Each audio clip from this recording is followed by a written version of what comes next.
If there was one present I could give you, one above all the rest, and of course you know I've already given you so much of my heart and soul and life and experience. I've given you my experience, my very special spiritual experiences. And those experiences are subject to belief. They're subject to self-discovery within yourself. You have to verify them for yourself, for them to be real. But there's something you can verify this evening. Something you can verify every day when you get up. In every situation you find yourself in. And for that reason, it would be my greatest gift to you. Because you can take it in all sectors of society, work, play, family, relationships. And it's this: happiness is your birthright.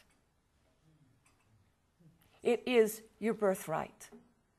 Happiness is not something that we should be thinking of as only what we get when we've attained the right to it. All too often we've been conditioned to think that way more than we know.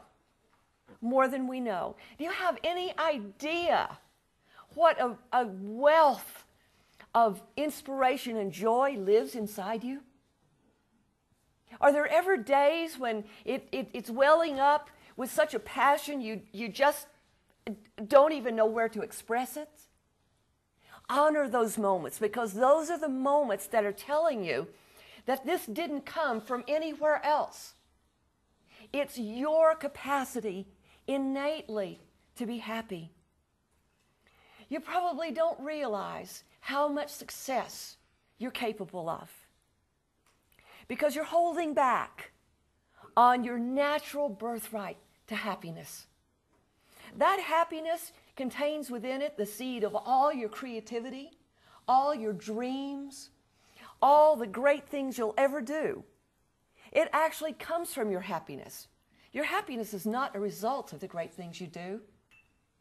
The great things you do are a result of this innate, indwelling happiness.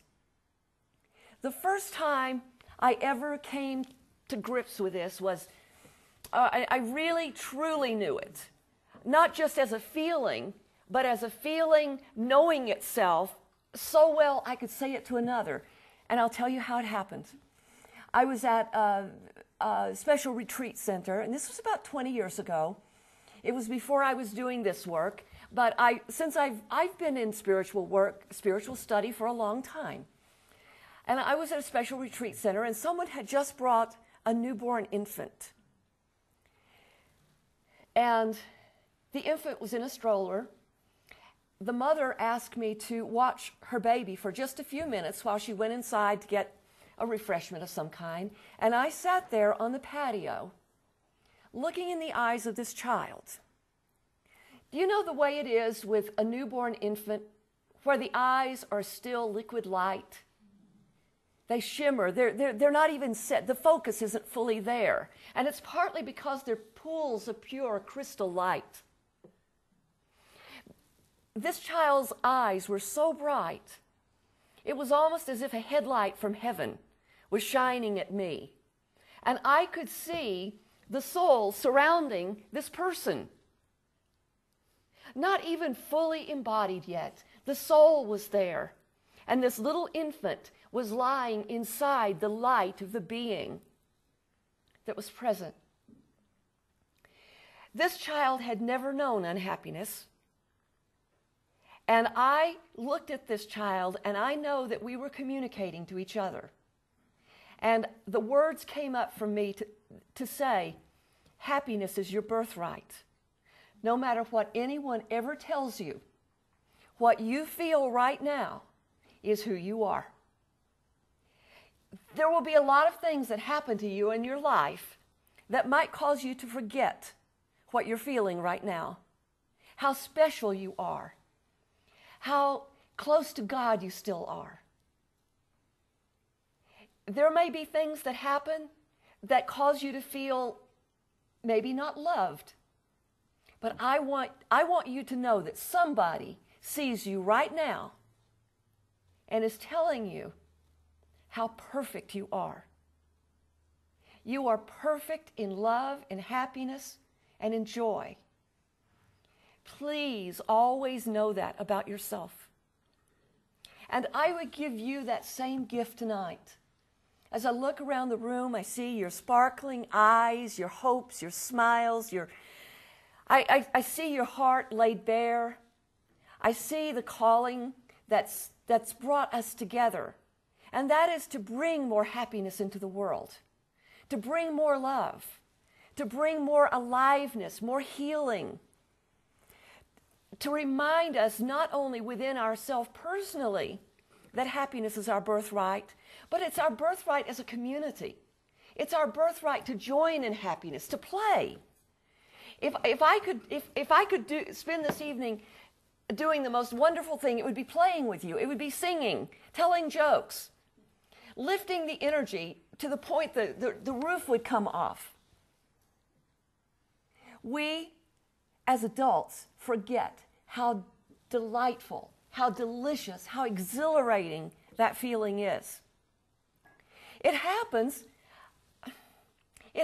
I suppose, inadvertently, just from the very beginning, because parents condition us to be obedient, and they need to. There's a certain practical need that has to go along with this.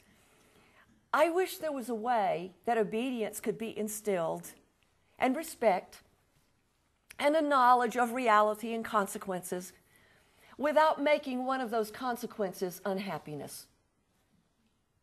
What we learn so often is that we can't be happy until mom is happy.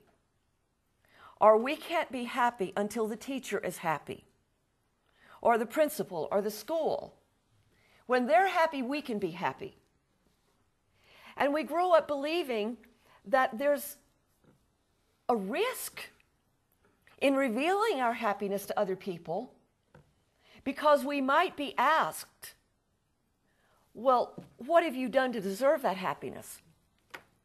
How dare you be happy? There are suffering people in the world. There are people who can't eat. How dare you be happy?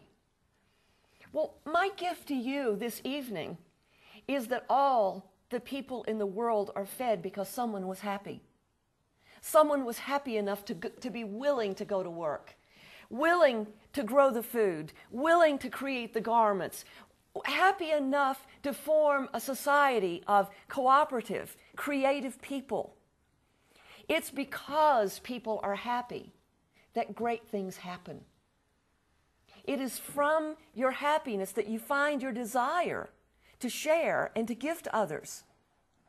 If you had no money, how could you give money to others?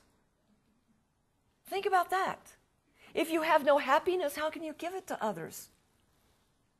You must have it, and know that you have it, and know that it is absolutely unconditional.